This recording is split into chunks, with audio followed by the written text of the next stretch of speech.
Ladies and gentlemen, we are live. Welcome back here at Totem Sports. I could not be more excited. We've got some rock stars down here in Florida with us today. We've got Coach Jesse Chinchar from the Clearwater Academy International, and he is joined by his tag team partner in crime, David Feldman, the DL coach. Guys, what is going on? What's up, Coach, How's man? it going? Thanks for having us. Man, great to see you guys. Finally, we get to link up. You guys are just over in the Clearwater. My back here is to Tampa Bay. I'm about a mile from the Skyway. So I know you guys went down to Venice. So you guys know all about that area. But man, I could not be more excited to have you guys on, man. Y'all's brotherhood between y'all. When did you guys first meet? Oh, man, that was, longer ago than I care to admit these days, right? Yeah. Right. But back in about fourth grade, fifth grade, I moved to Clearwater and started at Clearwater Academy myself as a young pup. I was, fourth grade and met playing football in the yard here at the school. Wow. And I love how you guys story with that first day. Yeah, there was a little story with the first day. I want to hear all about it. So I was the new kid, right? Kid from California or whatever. I was, 9 or 10 years old, and they're picking teams, right? And I was sure I want to play football.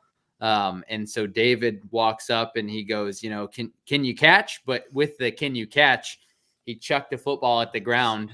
And I dove and I caught it. And I guess so, right? So okay. So he picked me first on the football team, and on the yard that day, and kind of the rest is history.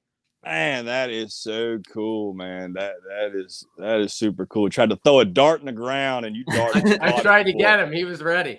Oh man, that is awesome. That is good stuff, man. From the fourth grade too, man. That is impressive. I have one friend that I've known since the third grade, and that's my longest everlasting friend, man. That is super cool, man. Let me ask you guys this, just personal questions. You guys have a good Valentine's Day? I mean, obviously, you guys probably got a good woman in your life if they're letting you talk with us right now. We're pretty lucky to have you guys. That's absolutely. Had a really nice dinner last night.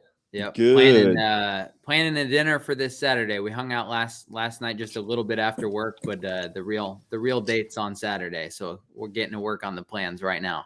Oh man, awesome stuff. We actually crossed the bridge. We went over to Kobe's Hibachi, and I had my daughter and my two granddaughters, 10 and 3 years old, and I had my wife with me. So it was me and four beautiful ladies. So that's I was a happy camper, man, and we just had so much fun. We went there last year, actually, and had both of my granddaughters, and I didn't have my daughter.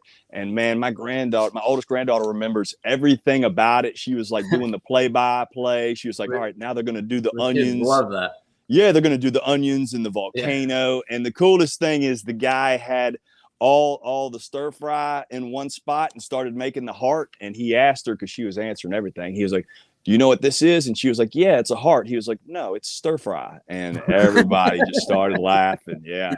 He got her real good with that. She thought she was one step ahead. Man, I'm telling you, you got to be with her, man. She's one of these where we got her this Way of the Warrior Kid book by Jocko Willink, man. If you guys have any young ones, any ones that are, family or anything you really care about, man, get them that book, Way of the Warrior Kid. It's a game changer. It's a life changer. They'll be walking the fine line, and she's just so amazing, and it's one of those where it's contagious. She's now reading a book every other day. Wow. And it's just it's fun stuff. I remember just reading it on a car ride, and she's in the back seat, and I look in the rear view, and I mean, she is focused like a samurai on me, and I couldn't believe it. And, she would ask these good questions. And they even have a thing where if you're riding with the kid in the car, you can do, questions for Uncle Jake. And he'll answer the questions. And it's really cool because you can always pause it and talk to your young one and, kind of go back and forth with some methodology for them. So that's super cool. Yeah, exactly, man. start training them good when they're young. You know what I mean? You guys are all about, creating champions for life. I think that's why we all get into coaching. And, one of the things I'm really proud of you guys and having you guys on here is, you guys are doing it, worldwide. You guys are taking guys from all over the world. And if you could, man, kind of actually let's dial it back. Let's get back into how you started, man. I know you went 6-man ball. Like, tell me about that. Is that like, do you have linemen or anything like that? How'd that work out? Yeah. So 6-man ball. So we were on the first ever tackle football team here at Clearwater Academy, 2008. David was a receiver and a safety, and I played quarterback.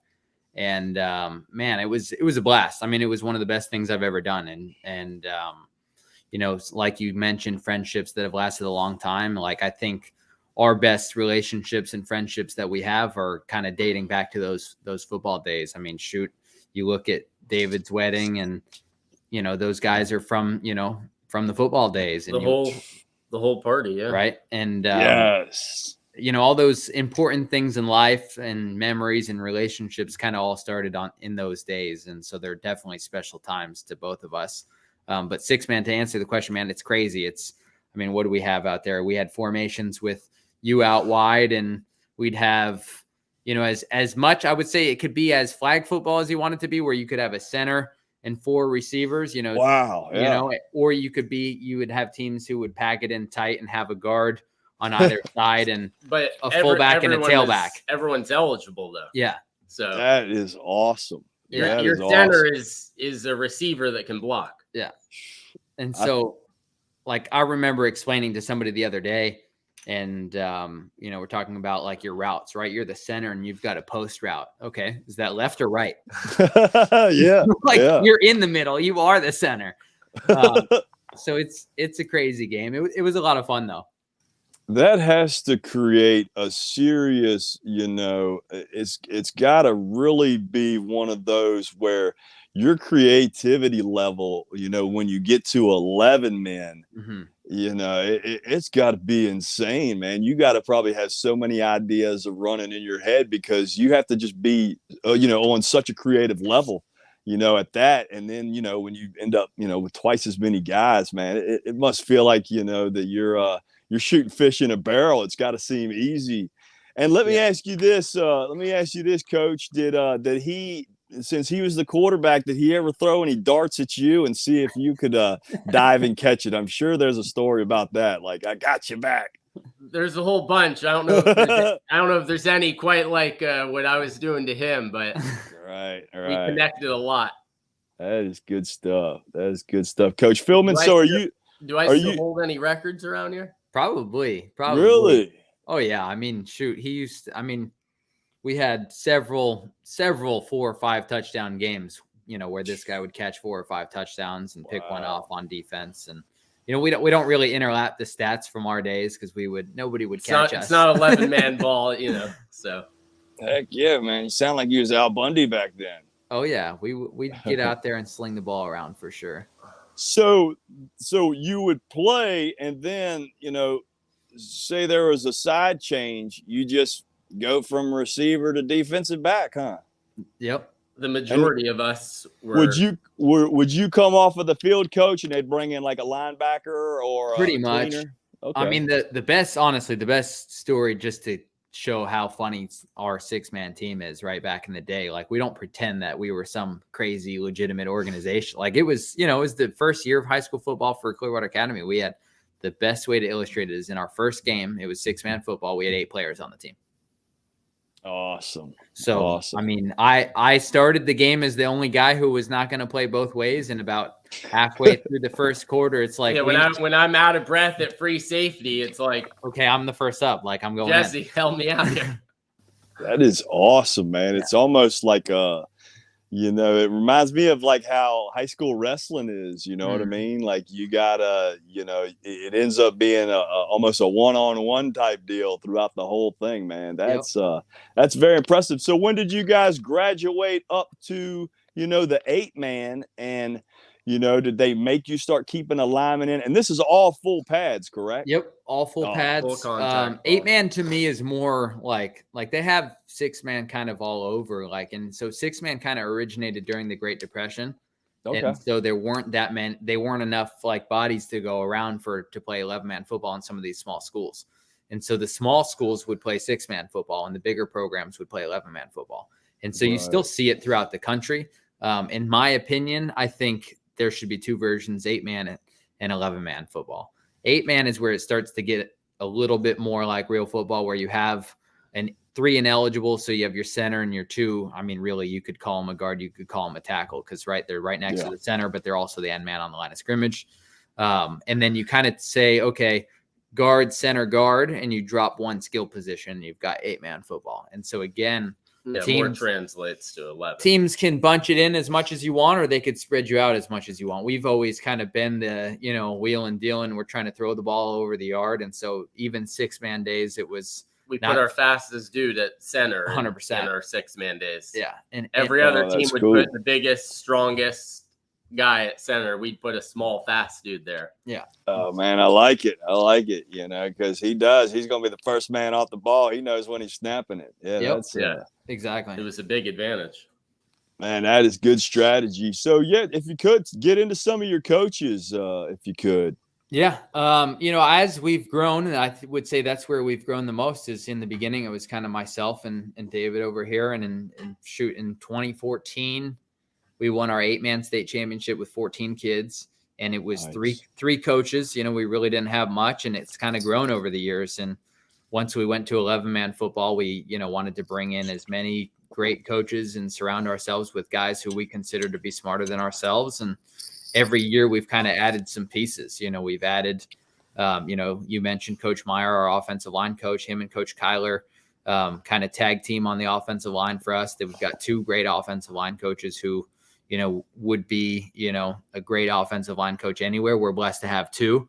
They moved down from South Dakota and have done an awesome job with our offensive line. And Kyler coaches our tight ends as well. We had a blessing last year where we were able to bring in Rich Stubler, and Rich is this is crazy. I mean, he's, I think 73 or 74 now. He moved down from Canada, and he has won 5 Grey Cups as a CFL defensive coordinator, and he's our defensive coordinator now. And it's unreal. There's no doubt he's the best defensive coordinator in high school football. I mean, there's no question about it. He makes my life as a play caller crazy and training, in fall camp every day. But I mean, this guy is the best football coach I've been around. And so we're, pretty blessed to add him to the staff last year. And we've grown a lot. Every time we bring somebody in, we grow a lot. I'm not the type of coach that says it's my way or the highway. I'm a young coach, and, coach is a young coach. And our philosophy has always been, surround yourself with people you consider to be smarter and try and grow from them. That was another thing I was impressed with, man. I was looking on the sidelines and seeing a couple of your photos, man. How old are you exactly? How old are you guys? Well, I used to think I was young. Now I'm 31, so I consider myself to be old. Coaches, what are you, 30 now? 30 almost 31. For another month or so. Yeah. So when you guys, when you first started, you're the original head coach. When you first started coaching, how old were you when you were head coach? The first. So it's 8-man ball is when I took over, and I was, I think, 21. Man, that is so impressive, man. That is so impressive. And I love your mindset. You get a guy that's won that many championships. If it could be little league football. If you win that many championships, what's going on. But to not only do it, to do it, on a bigger level than college, but in the Canadian football, wow.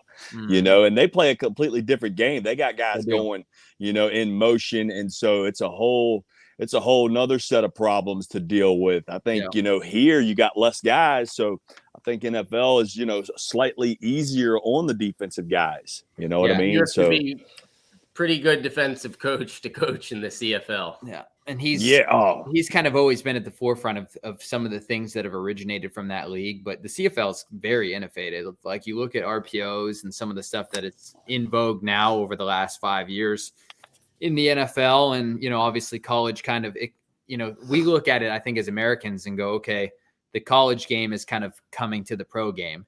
And the RPO stuff, he's like, Coach, we've been doing that stuff for 20, 30 years. Like, that's not new stuff to them. And, zone read, he tells stories about, when that came into vogue, and shoot, it happened by accident. Like, literally they're running inside zone and quarterback pulls the ball and, okay, here we go. We got to play. And they call it Sally. They don't call it zone read. They call it Sally. And everything originates off Sally. And he's got a inappropriate story of why the play became known as Sally, but we got to get him on here. Oh yeah, he's a riot. You would love having him on. Stories for days. Definitely. And I'll tell you what, I love the fact that you got 2 offensive line coaches. Mm-hmm. You really need that. When I was at Lakewood, I had Coach Pollock. I was like his sidekick. I was his assistant. And, he would be upstairs in the booth during the game. Yep. And he would watch the backside while I would always watch the guys closer to, the sideline I was on. And, we could coordinate. He could kind of tell me what guys I need to get after. And, it just made life a lot easier, when you have, another set of eyes there, and you got a guy you need with the offensive line position. You need a guy on the field, and you need a guy up in the booth seeing it from another distance, another lens, so to say. For sure. And I think even just from a practice standpoint, like the skill sets of the things that you're asking your tackles to do are very different than your interior guys. And so I think anytime you can kind of split those groups up, like, you can really get a lot more done and be skill specific for those positions. Man, without a doubt. And, let's get into all that international talent that you do have. And, I was wondering, do all these guys speak pretty good English, or they know enough to play the game? And, if you could dive into that, man, I want to hear all about it, because you guys are getting some serious talent there, and it's super impressive. I'm adding guys on my Twitter list every single day, and it's just super impressive, man. You're changing these guys' lives, and it's a great thing to be a part of. It's got to be. For sure. And that's really what it's all about. Like, you talk about all of that. I mean, all of those things that you said are true, but nothing's more true than the why. The why is to be able to take a kid from a different continent, not even just country. We got a lot of kids coming from Canada, but how about Lucas Simmons, who's at Florida State, and who's a, signee of Florida State. And this kid is from Sweden, and he's a kid who, before coming down, schools were starting to look at him just because Twitter is becoming so big, right? It really is. Yes, sir. And you have a kid, Jason Zandamela, who's a junior for us, going to be a senior for us. He's from Mozambique, Africa, and so Jason's now 20, 30 scholarships. And you take those 2 kids, they're from different continents, how are they going to get seen from over there? They're not. Jason had never played a snap of football before coming to Clearwater Academy. Never. I mean, he shows up his first practice. We say, Jason, you're going to play guard. And he looks at me like, where's that? And we're like, you're going to line up between the center and the tackle. And he goes, which 2 are those? Like, literally nothing.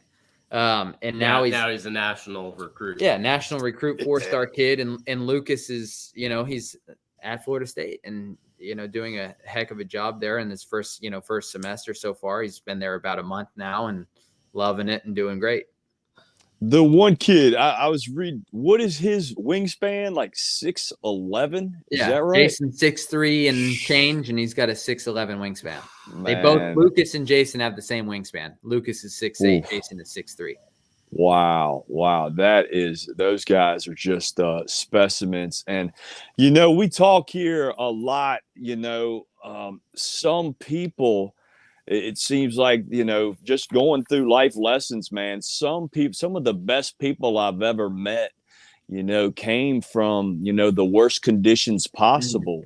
And, some of the worst people that I've ever met, grew up with a silver spoon and had the best, pathway to be successful, and ended up just being the worst human beings in the world. It's true. So, man, I just think it's so impressive what you guys are doing for these guys, and especially on the international level, man. Thank you guys, I've been watching you guys, man, and to me, man, you guys are like Pitbull, man, Mr. Worldwide, because you guys are creating champions. You guys are, man. You're creating champions, for life.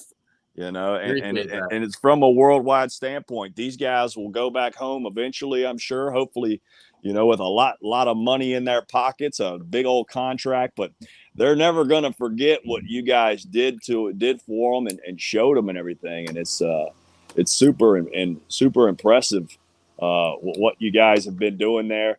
Now, let me ask you this, since you guys have been let's get into the 11-man football. When did that finally occur? And man, that's kind of date coincident with when the international game really picked up for us as well. We bumped up to, so it was 8-man football in, let's see, when did we go up to 8-man football? I think it was 2014. So 2014, 2015, 8-man football. We had been like 52 games undefeated playing 6, 7, and 8-man football.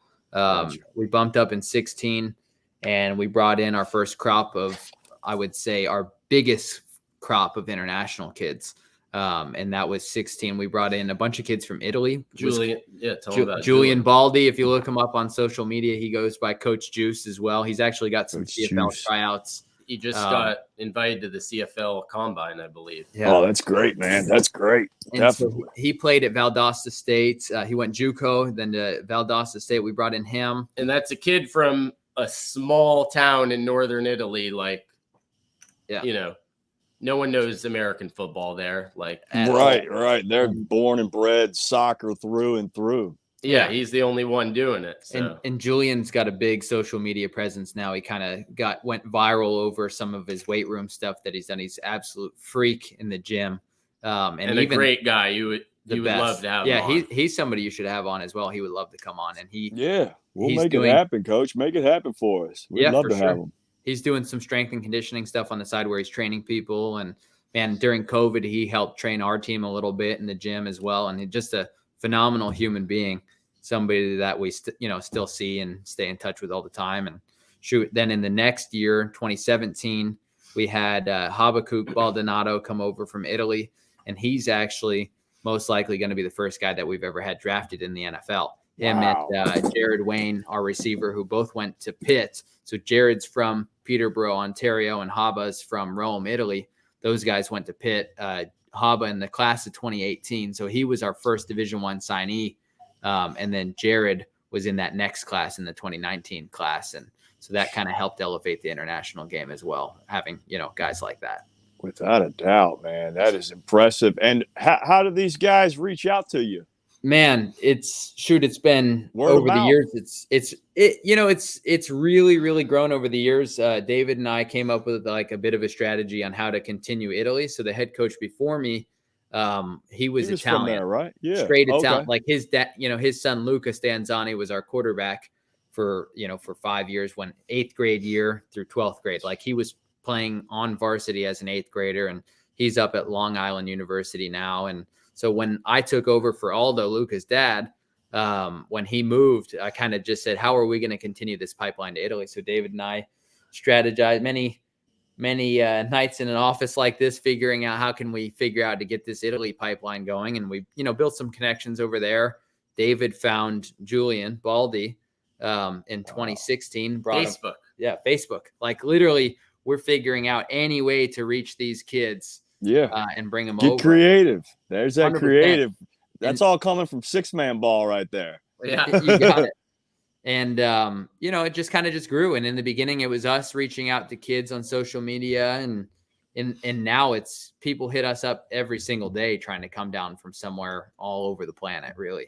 There's definitely. I'm about to transition in the house. It's getting a little dark out here, but why not? Florida is such a amazing state to be in. The weather around here it could be literally football season, all year around. And no doubt. Why not? Dreams come true in Florida all the time. I do not blame these kids one bit for wanting to be, here in the Sunshine State. You got such powerhouse programs, in the state with Florida State, Miami, USF, UCF. It's good stuff. And I love seeing you guys send the guys, to the local schools as well. That's a really impressive thing. And if you could, I know I was watching one clip where you were talking about how Oregon and one of my favorite guys, Jim Levitt, was just like, look, do not let this guy, get away from me, or don't let him sign somewhere. He was just wanting to get him there. So if you could go into that one for me. For sure.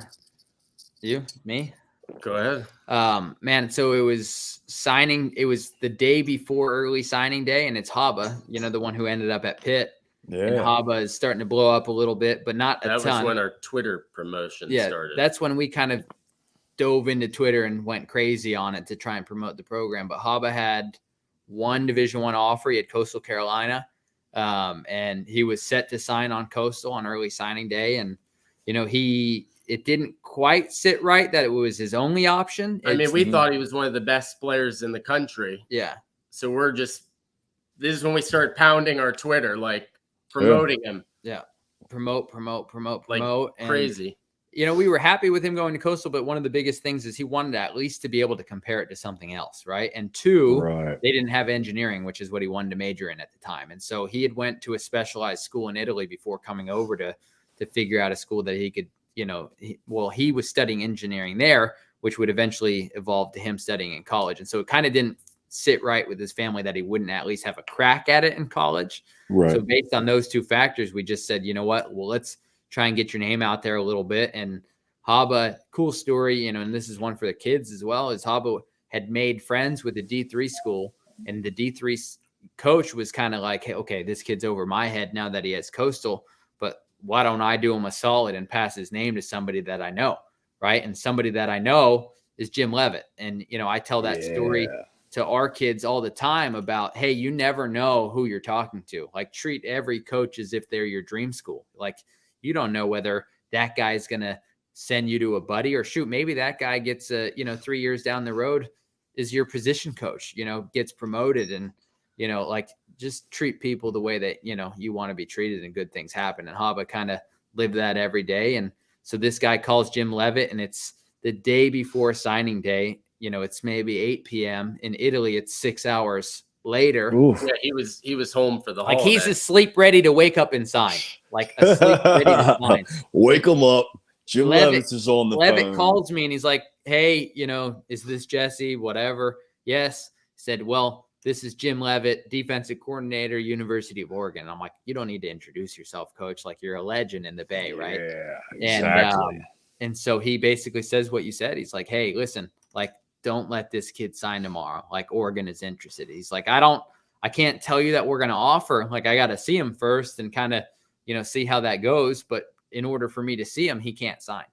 And so I call up Haba and kind of present the opportunity. And at first I called David because Haba's asleep, and I'm like, what do we do? Yeah. How do we reach Haba? We have to make sure he doesn't sign. Yeah. And so sure enough, I reach Haba. I stayed up until, 3 in the morning so he could wake up. Yeah. So he woke up, and I wanted to be the first thing he heard in the morning. So I didn't listen, if he signed or not, fine.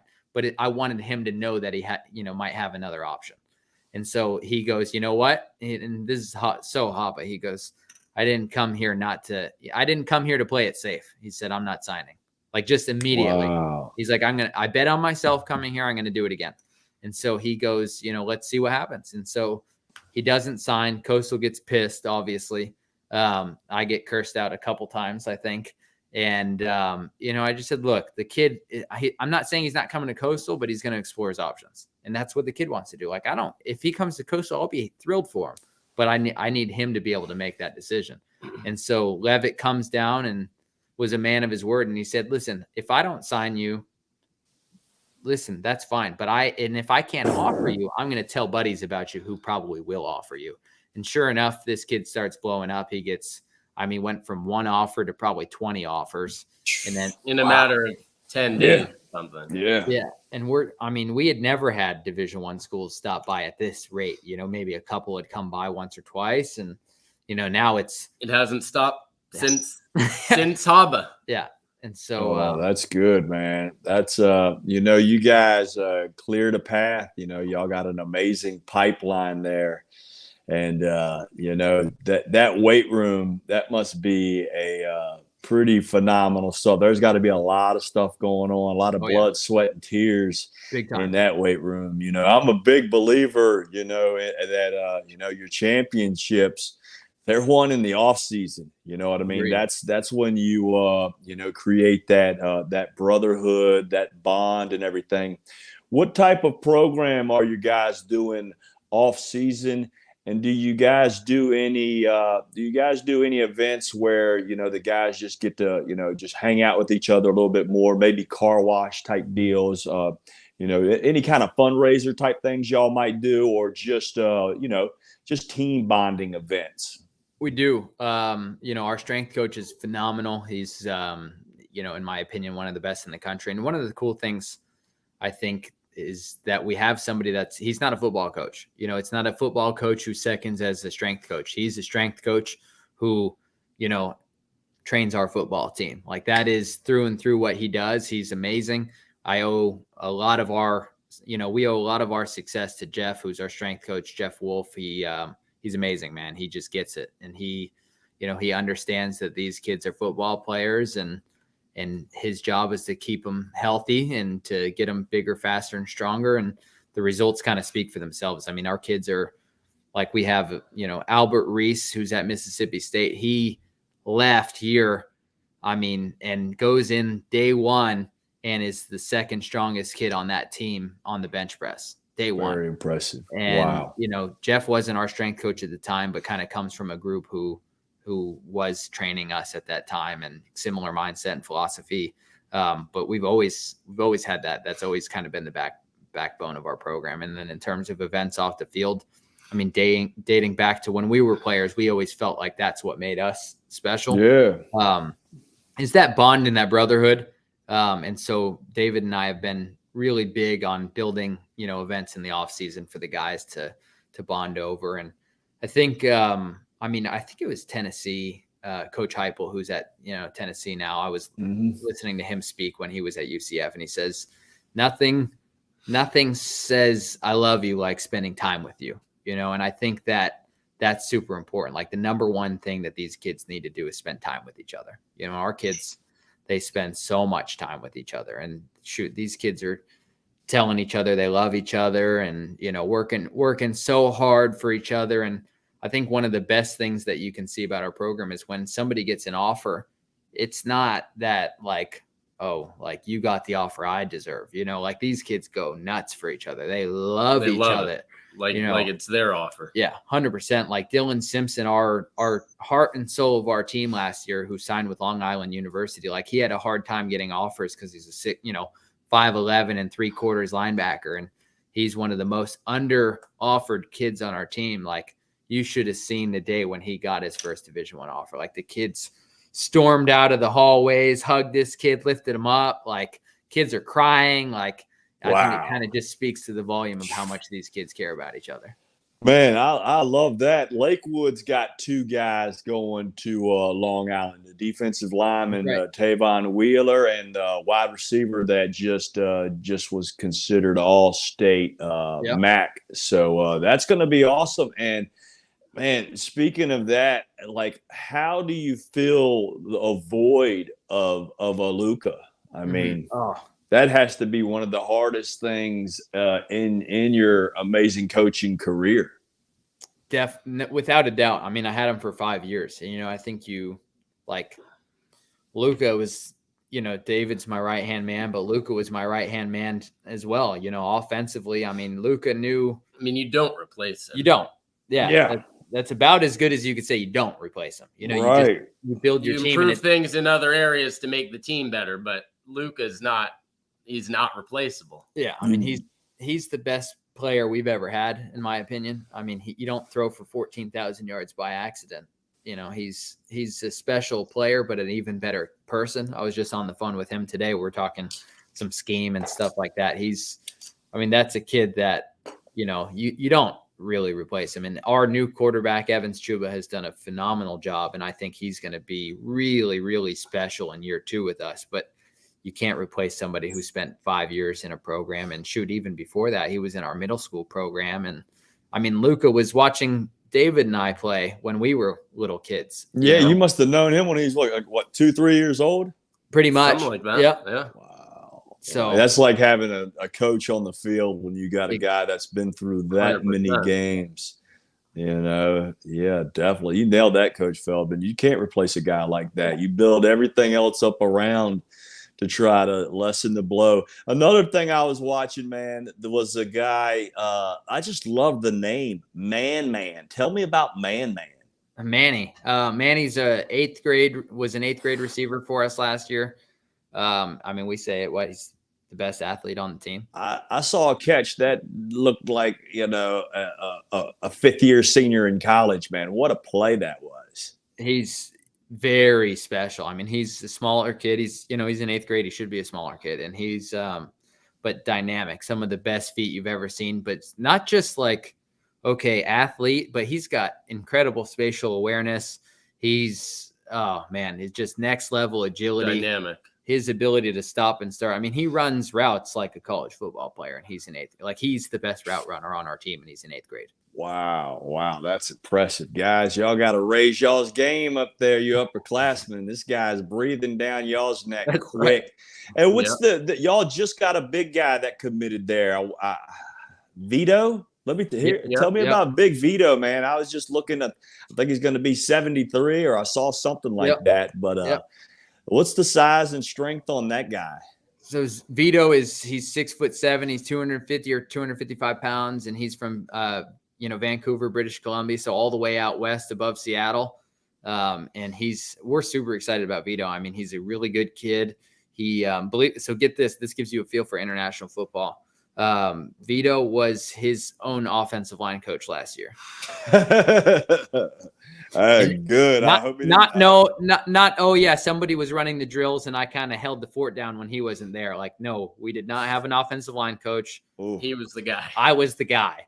And so I'm just fired up about coaching a guy who obviously has the measurables like that, but who's never really been taught properly how to play football and how to play tackle. And, I know Dan and Kyler are going to do a hell of a job with Vito. But the guy who's hungry enough to be his O-line coach, but knows that I got to get out of here so I can get coached, like, that's a kid that I want to coach. Oh, yeah. Man, that is all. I'm glad I wasn't my own OL coach, man. I would have up down the piss out of myself.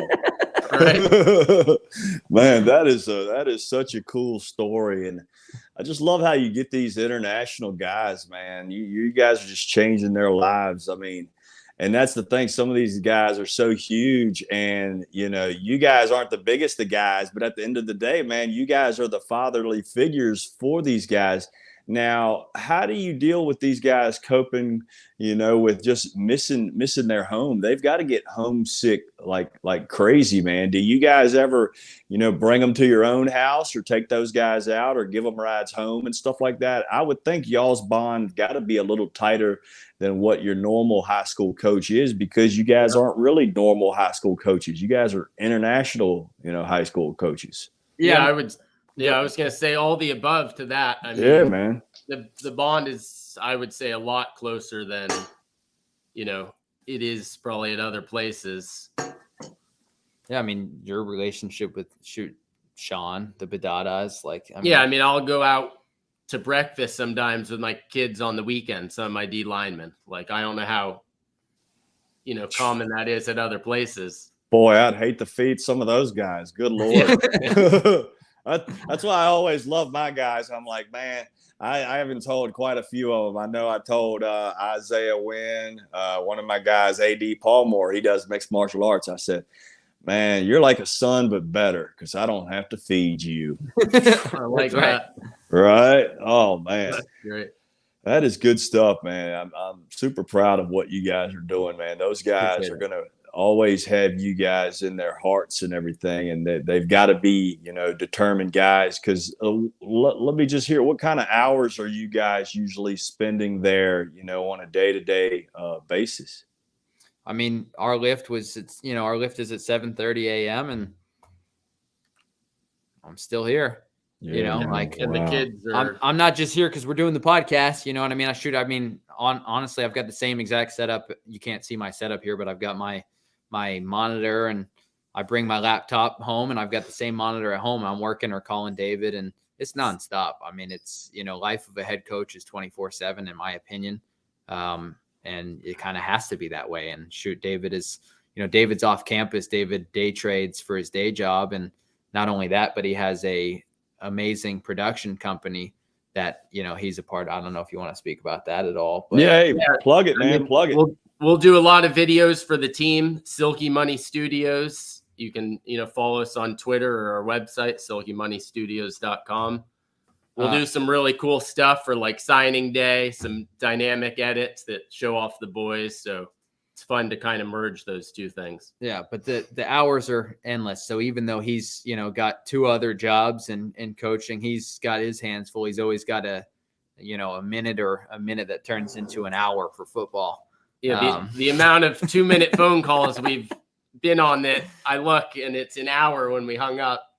There's at least 2 a week. It's a lot, but it's a lot, but when you love it, it's not too much. I'd be lying if I'd say it's not a lot and if it isn't stressful at times, but it's never too much when you love it. It's so rewarding too. I mean, amen. When you see these kids' lives change, you're like, all right, that's fine. I'm okay with being on the phone with Jesse at 1 a.m. Yeah. I mean, and even explaining it to the, our significant others, it's like you get 2 kids drafted in 1 year and it'll be our first 2. And you go, well, it's worth it when you see that, those are 2 lives that'll change their lives. And, if they get a chance to sign a second contract, they'll change their whole family's life. Man, without a doubt. Coach Fieldman, let me ask you this, kind of growing up, you guys are such amazing influences. Who were people that, kind of influenced you and, made you want to kind of make this kind of, transition and, commitment to, helping these young guys? You know what I mean? Was it some coaches? Was it, a father, a family member, or something like that? Tell me some of your inspirations to.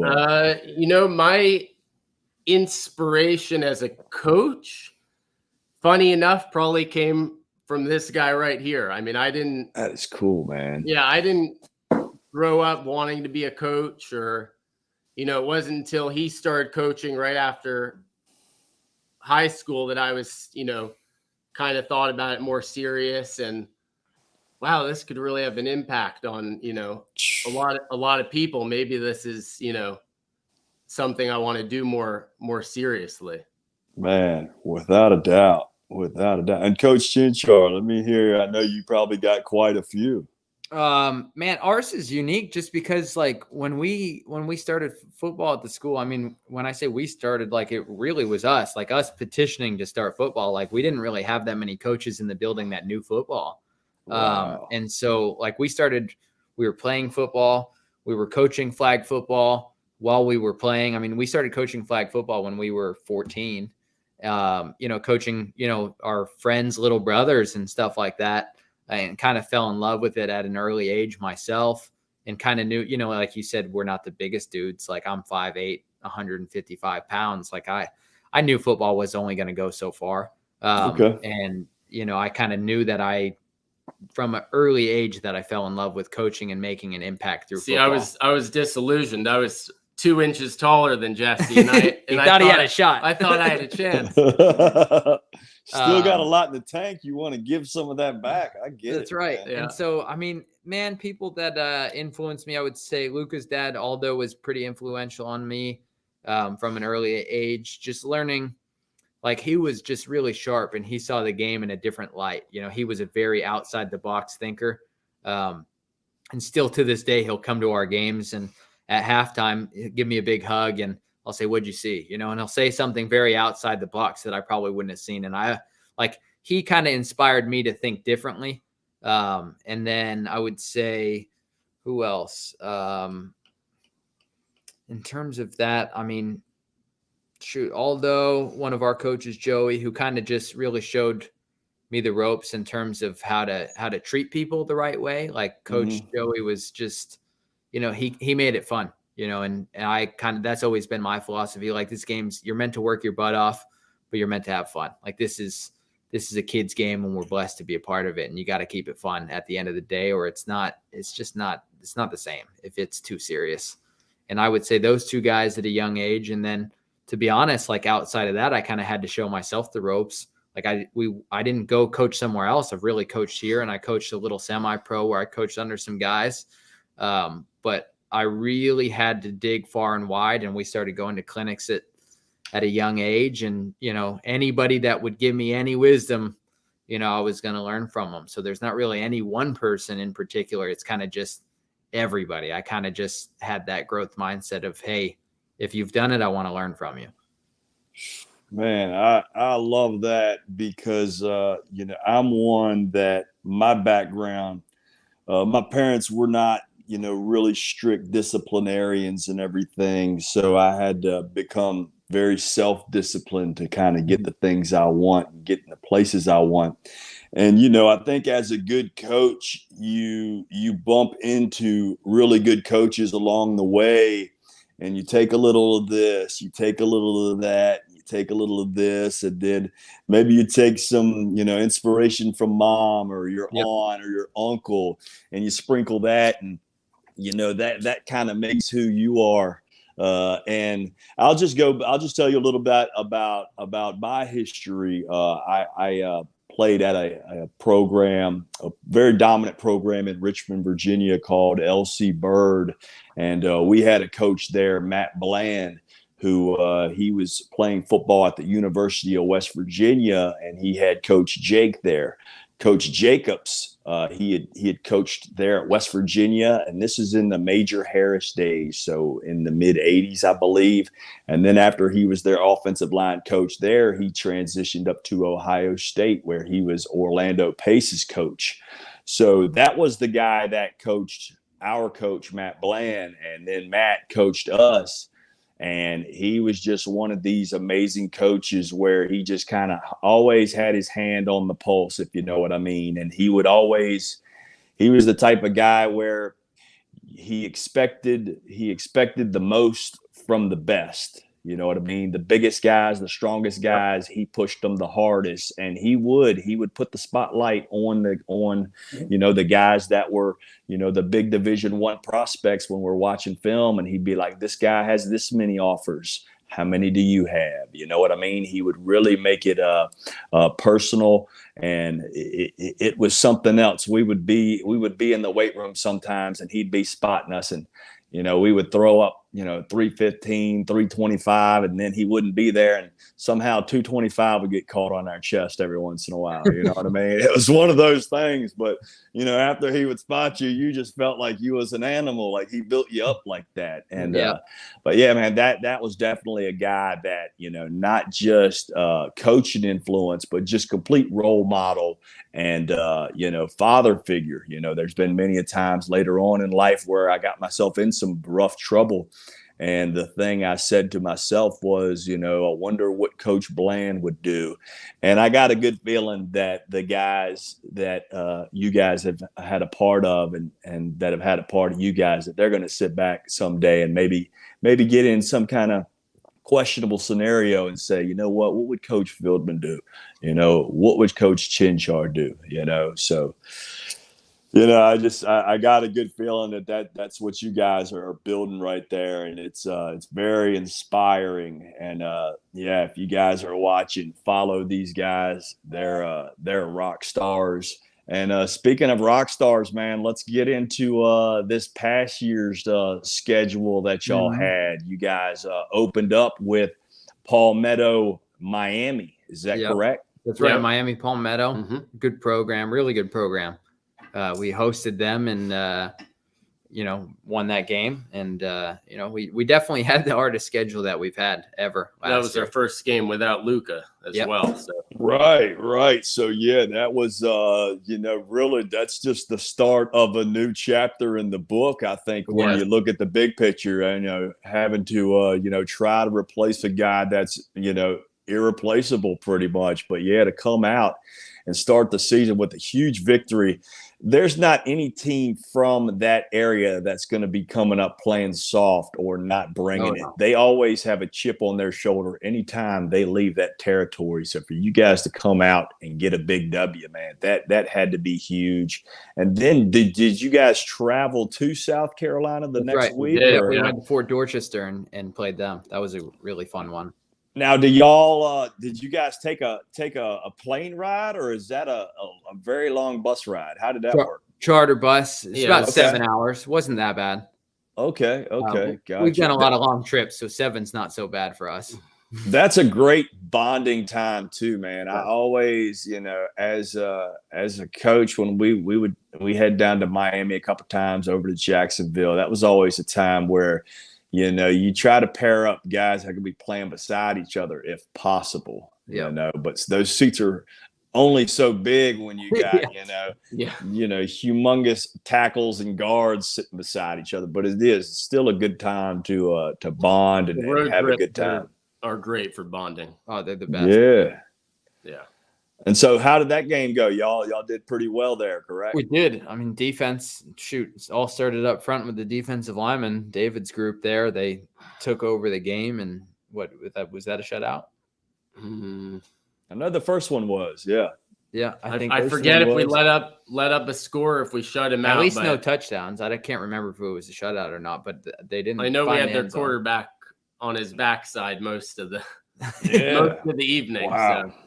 Yeah, and then I think you guys came back here. Y'all played Palmetto, the ones that we know, close by Bradenton, correct? Palmetto, yep. Bradenton, Palmetto, They're always a good squad. They're always a well-coached Scott. Is Marino, is he still the coach there? He just stepped down, actually. I think he retired. Is that right? Yeah. A month ago. He's a really good coach, though. I mean, definitely got a lot of respect for him and what he's built over there. So that was without a doubt. One you got to prepare for sure. Mm-hmm. Yeah, they always got some tough kids. You're always going to have tough kids in that Manatee area.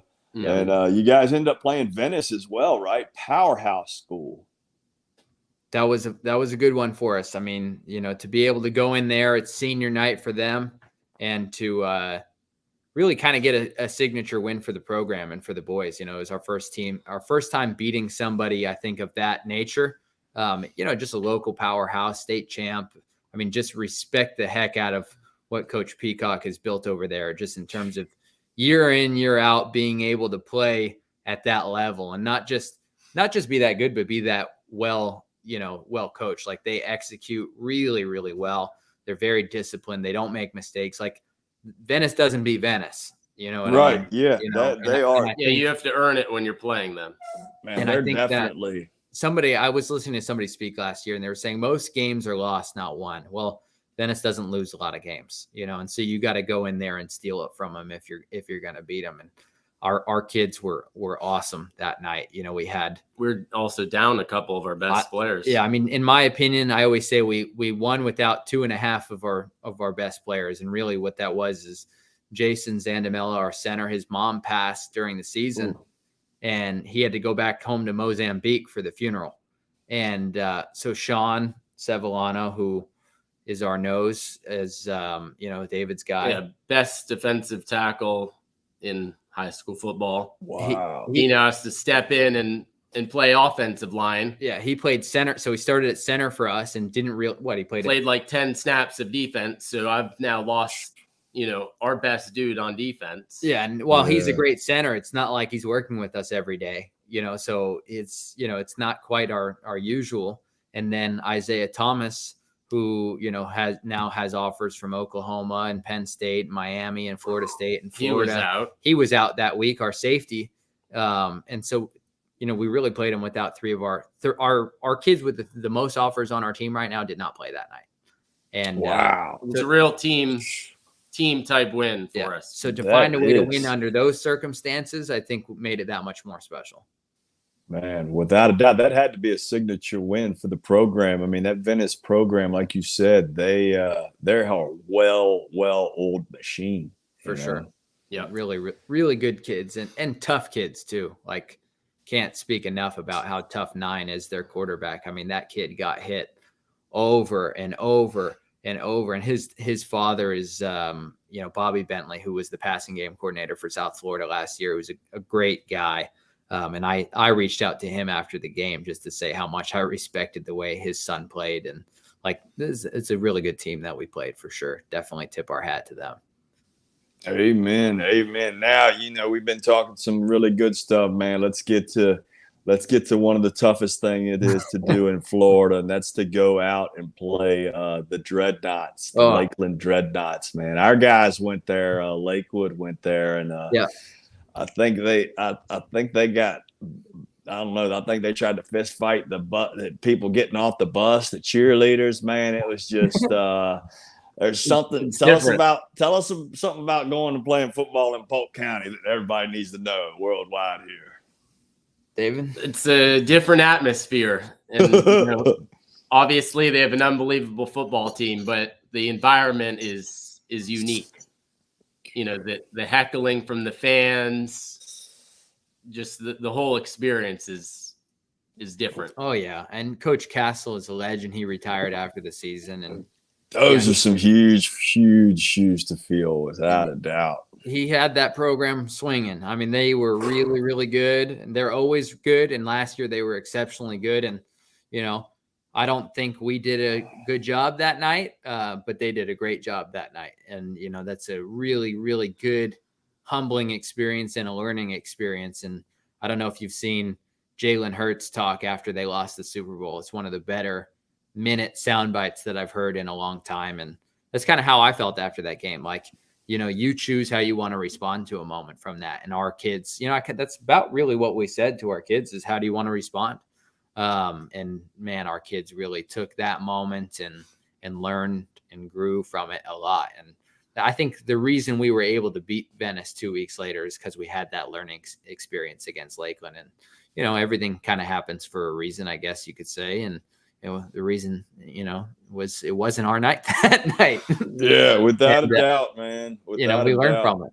Yeah. That's one of the things that Coach Moore does over here at Lakewood that I really enjoy is they always try to play a powerhouse in the preseason. Yep. And a very tough schedule early on. And, I think you build a lot of character early on, but also if you take one on the chin, it really gives your team, a make or break type situation. And it's a great rallying cry sometimes. And coaches can really coach guys up.